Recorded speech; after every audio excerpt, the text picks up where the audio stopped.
Hello, all, and welcome to Alyx's World, a safe space for wrestling fans like you.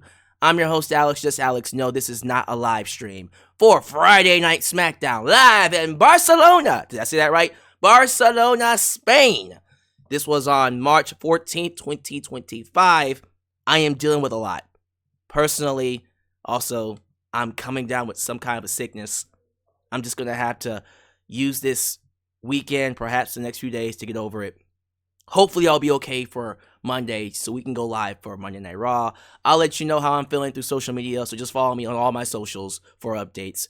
In the meantime, here I am talking about SmackDown. Before that, let's get a quick word from our partners at Venice AI. This broadcast is partnered by Venice AI. Have you ever thought about what an AI is doing with your chat history? Did you know that Alexa listens in to recommend products and Meta retargets us based on what we click? Most AI platforms like ChatGPT store everything you say and attach it to your identity. They even tend to share it with third parties or other unknown entities. One may ask themselves, why am I handing over my data so easily? That's when today's partners come in. Venice AI. Venice AI prioritizes privacy. It is a private, permissionless AI platform that keeps your data safe. Venice AI doesn't spy on you or censor what you create. Your conversations stay in your browser, not on their servers. No downloads or installs required. Just open your browser or your mobile app and start creating.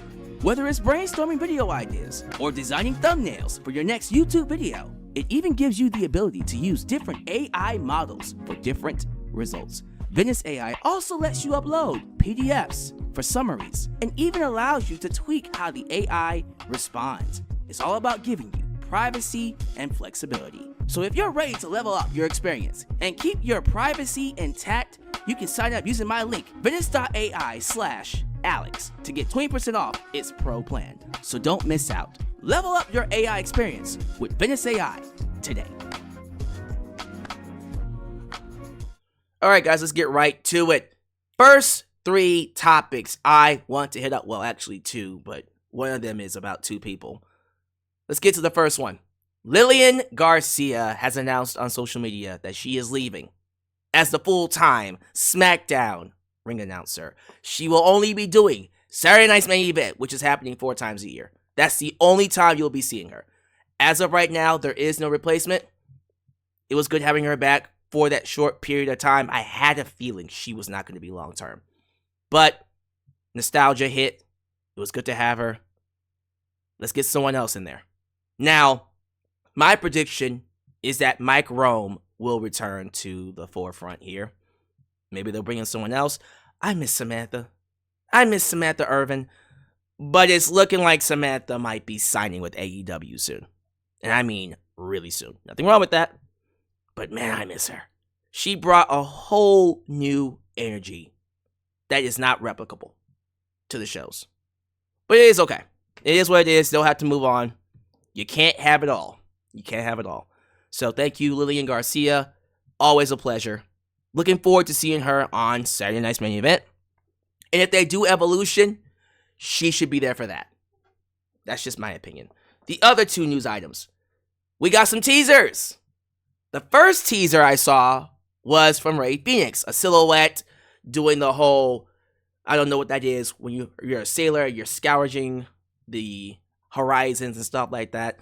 Whatever. Clearly Rey Fenix. And I think he's coming to SmackDown. Great. Keep him away from Penta. For now, keep them separate. Penta Raw, Rey on SmackDown for a full year. Let them be stars on their own. I thought the big mistake that AEW did was bringing them in as a tag team.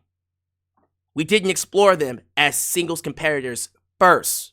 Lucha Underground, I can't say they never tagged in Lucha Underground. That's not actually true. I think they had like a couple of tag team matches together, but they weren't known as a tag team in Lucha Underground. They were separate entities. Phoenix and Pentagon Jr., or Pentadark, whatever you want to call them. And I think it helped them long-term as singles competitors than as a tag team. AEW pushed them as a tag team and a tag team alone. That was a mistake. They did try later to push them as singles competitors. And unfortunately, when they did, Rey Fenix got hurt and then Penta got hurt. It was this whole ordeal where bad luck struck and they became no more as a tag team than as actual main event players, which they can be. WWE is learning from that lesson. So Rey Fenix and Penta, will be singles competitors first. Now, eventually, they will come together as a tag team. They better. But right now, I say keep them separate. Learn from AEW's mistakes. Build them as top singles competitors first. Let them become their own stars. Get Animal over, Cero Miedo over, then bring them together as a tag team. It'll make them even bigger. The Lucha Bros will indeed be a tag team and should be a tag team in WWE. Not right now. Penta is doing amazing by himself. Matter of fact, I think Phoenix. Wow. I hope that doesn't become their tag team name. In case they copyright Lucha Bros. Phoenix. Jesus Christ. Phoenix should be going for the United States Championship. And Penta should go for the IC title. One of them should win one of those belts. I say give Penta the IC title. That's what I think. Phoenix will play it by ear. He should win a singles title eventually. But yes, future tag team champs, all that. I'm excited about Phoenix. He's going to be great. Oh my God, he is going to blow up in WWE. He is going to wreck all kinds of goodness. Wreck shop as a singles competitor. Aleister Black. We got a teaser for Aleister Black. It was a big smoke screen with the number 4. I'm assuming that's 4, 3, 2, 1, whatever the hell. Clearly it's Aleister Black. It's clearly Aleister Black. His return was imminent the moment he got let go by AEW. So, yeah. Of course he'd be on SmackDown. His wife is on SmackDown. Zelina Vega. Zelina Vega and him are married. So, I'm excited about him.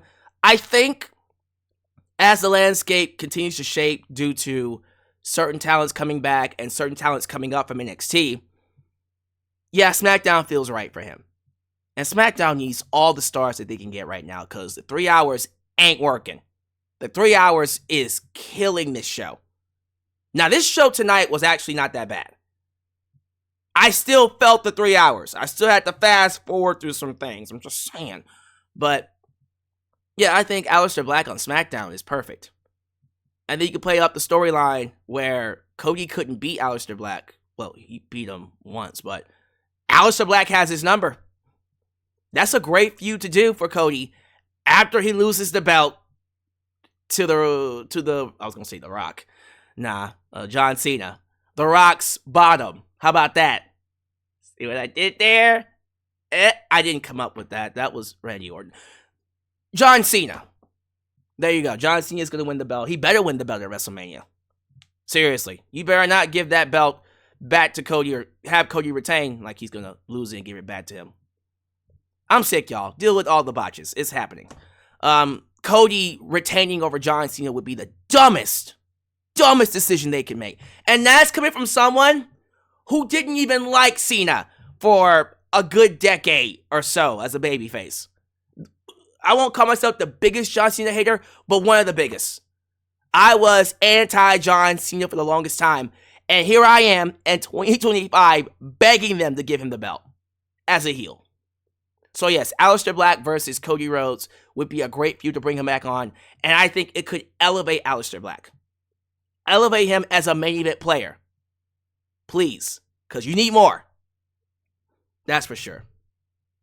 All right, SmackDown. It's going to be a pretty swift review, if you don't mind. Barcelona carried the show. This crowd was absolutely outstanding.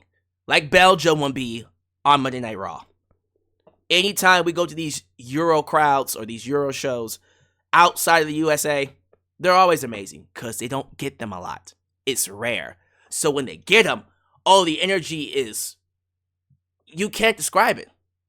The tangibility of it is impossible because you can't replicate this. It's amazing. And it's unique. The energy is unique to every single foreign crowd we go to. So I'm excited about Monday Night Raw, which I hope will be live. No promises. LA Knight was the first one to experience the energy of this crowd. I'm so happy that LA Knight is getting the run that he has. One of the best talents they have. I am very happy he's back to being U.S. champ. Shinsuke Nakamura was one of the worst U.S. champs. He's actually a complete bust, if we're being honest with ourselves. Nakamura is a complete bust. I hope they find a way to revitalize him. I don't see it happening. I just don't. But LA Knight was confronted by Big Jim Uso, and then he was confronted by Solo Sikoa, who says his man, Jacob Fatu, should be going for the U.S. belt. And then Braun Strowman came out. Guess what led to that? Six-man tag. Six-man tag. Yep. Braun Strowman wins it for his team, and then Braun Strowman gets attacked by Jacob Fatu. Yay. I guess we're doing that feud for WrestleMania. They gotta give him something to do, I guess. Jade Cargill. Let's talk about it. So, last week we found out that Naomi was the one, at least as she admits, she was the one that attacked Jade Cargill. And I went down my rabbit hole and I said, what if Naomi was told to attack Jade Cargill by someone else? Right? And I thought about that. I went, who says they can't do that? The story's still being told. Who knows what could happen? And so she's doing this interview with Kathy Kelly, by the way. And Kathy asked her, so how did you know it was Naomi? Did you see the footage? Jade Cargill didn't say she didn't see anything. She says, all I remember is being shoved off onto the car and then seeing Naomi run away. Uh-oh. So she didn't see any footage. No footage yet of who attacked her. I'm going to stick to my guns on this. Rabbit hole time. Let's get some more rabbit hole screen time here. Follow my rabbit holes. I love my rabbit holes. So this is how they bring Bianca back into the fold. Because everyone just assumed, that's it. Story over. Naomi did it. I said, I don't know about that. I don't know about that. This is how we bring Naomi's admission to a point where it could have possibly been orchestrated by someone else. Because I'm thinking with this rabbit hole, and follow me here, this is great. We get a footage eventually. We see the footage of who pushed her. And we do see Naomi running. However, we find out that Naomi wasn't the one who pushed her. It was Bianca that pushed her. And Naomi took up for Bianca. Naomi came out and said, I did it to protect Bianca so she doesn't get her image hurt. I think if you go in that direction, first off, Jade Cargill becomes the biggest female babyface they have in the company instantly. Bianca becomes the best heel, the top heel instantly.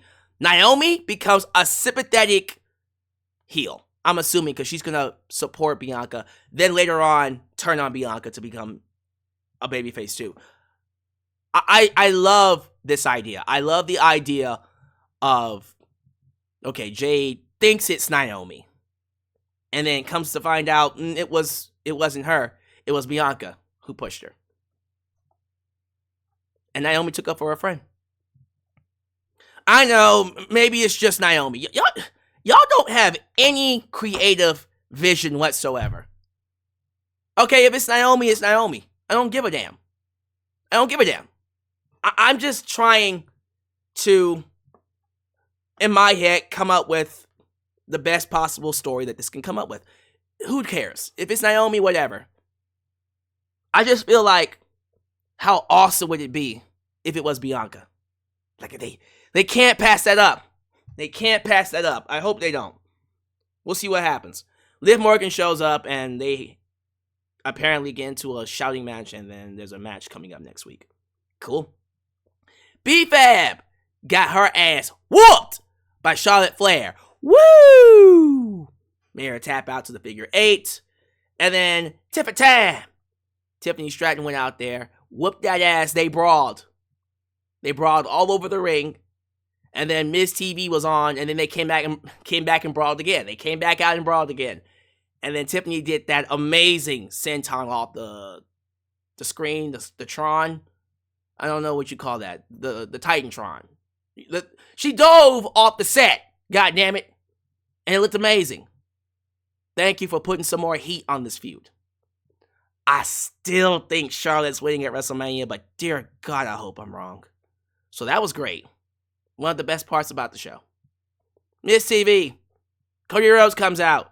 Crowd goes crazy for Cody Rhodes. Whoa! The Miz interrupts the second whoa. Uh-oh. And then Cody Rhodes whooped that ass, crossroads, and then says, the next time I talk will be with John Cena on Monday Night Raw. By the way, you check out Cody's guns? That boy's swole. Sorry. Damian Priest beat Nakamura. Do you care? No! Drew McIntyre attacks Damian Priest afterwards, and the crowd chanted for Drew McIntyre. Well then. I guess Drew, even though he's a heel, still gets the love. I get it. Trust me, I do. Mushy Machine Guns confronts DIY backstage. Blah, blah, blah, blah, blah. Piper Niven and Alba Fire. The Secret Service for Chelsea Green. Okay, let me just talk about this really quickly. So, this works so well. I love it. I love that she's the United States Women's Champion, so she's being treated like a female president. Oh, that's great. Keep this going for her. I hope you carry this all the way to the Women's Championship. The Women's WWE Championship. She should win Mrs. Money in the Bank. Seriously. I want Chelsea Green to be Mrs. Money in the Bank. She'll lose the belt soon to Michan. It's looking like maybe Zelina. I disagree with that. I love Zelina. It should be Michan. It should be Michan eventually. But yeah, apparently Zelina Vega is going to be next because she came up and said, I want a shot. And they laughed because she's short. Anyways, no, I love Zelina. Anyways, Randy Orton, Carmelo. I actually do love Zelina. That was a terrible joke. Zelina will be fighting Chelsea Green's partner, Piper Niven, next week. Oof. Good luck, Zelina. Carmelo Hayes versus Randy Orton. Crowd. Look. Randy Orton and these foreign crowds, it's a totally different kind of over. They sing every word of his song. It's incredible. It's incredible watching these Euro fans serenade Randy Orton to the ring. Every time. This one might have been, actually, I don't know. Was it as good as France? Was that France? Oh, I don't remember the last time he was in a Euro crowd. It was an amazing entrance for Randy Orton. Carmelo Hayes got his ass whooped, RKO, loved his sales of the RKO, and then afterwards, Orton tried to punt Carmelo, and then Kevin Owens made the save, and then Kevin said, bye! Don't like Kevin Owens being a cowardly chicken shit heel, but what can I do? Jacob fought to cut that promo, talking about some, I mean, 2! Bruh. So amazing, I love it. Gunther, took on, I believe, Axiom? Axiom from NXT. Yeah, it was Axiom. Axiom from NXT. He was over like Robo. He was over like Rover. Let me tell you something. These NXT talent coming up, they're going to change the game. I'm watching NXT more and more, and I'm seeing a lot of these talents who, most of them are already main roster ready. Some of them still need some work. But you know the ones who are main roster ready. The Roxanne Perez's, the Axioms, the Fraxium, and of course, the Obafemis. They're going to change the game. Axiom, I was blown away with how well he worked with Gunther. Him and Frazier, watch out. You're going to need them when the Lucha Bros come up here. Ooh, Fraxium and Lucha Bros? Give it to me. Give it to me. This match was great. And Gunther, although he's been nerfed, technically speaking, he's been nerfed. He's actually having just as good of a match as he would have when he was being booked as a dominant IC champ. So, great match between the two. Axiom got over in defeat. Doesn't really matter that he lost. And then Gunther choked him out afterwards. Paul Heyman came out and said some controversial stuff that wasn't aired. Solo said something stupid too that wasn't aired, but he mentioned a dictator. Anyways, Paul Heyman promoted WWE 2K25 and then said Roman Reigns is coming next week. Sweet. Gunther talked to Jimmy Uso backstage, telling him to, hey, get your boy before I whoop that ass. Street Profits at the main event against DIY, and they are your new tag team champs. They beat DIY in a good match.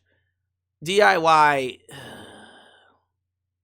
look, I had high hopes for Gargano and Tommaso Ciampa as heels. They wasn't doing it for me. They were cold as ice. The Street Profits, however, absolutely. Was kind of hoping they would get it at WrestleMania, but screw it. Give it to them now. And they can retain it at WrestleMania. As they should. Triple H. When was the last time they won those belts? Oh my God. 4 years ago? No, 2020, right? Was it 2020? During the pandemic. I don't remember. It was during the Thunderdome era. That's all I remember. Jesus, that was a long time ago. Well, now they got the belts back, and quite frankly, yeah, I think they're ready to be champs again. I love this new rendition of the Street Profits, and I hope they hold those belts for a while. For real. Angelo Dawkins and our boy Montez Ford are killing it, and I think they'll be great tag team champs. So that was a mighty fine episode. Again, it's really hard sitting through these 3-hour Raw or 3-hour SmackDowns. And that's not Raws. I'm so used to saying 3-hour Raws that sometimes when I say 3-hour, my mind just instantly goes to Raw. But really, SmackDown. 3-hour SmackDowns are not great. And the sooner we get past them, the better. I know it goes back to 2 hours in the summer. Can it go back to 2 hours now? Because this ain't it.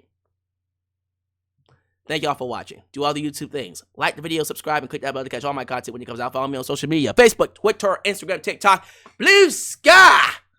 And donate using PayPal, Patreon, Cashapp, and Venmo. The links are down below for everything. Thank you guys for watching. I'll catch you guys next time right here in Alyx's world. The place that is, was, and forever. Forever will be a safe space for wrestling fans like you. I'm getting back in the bed because I'm sick. But I'll catch you guys next time. Peace.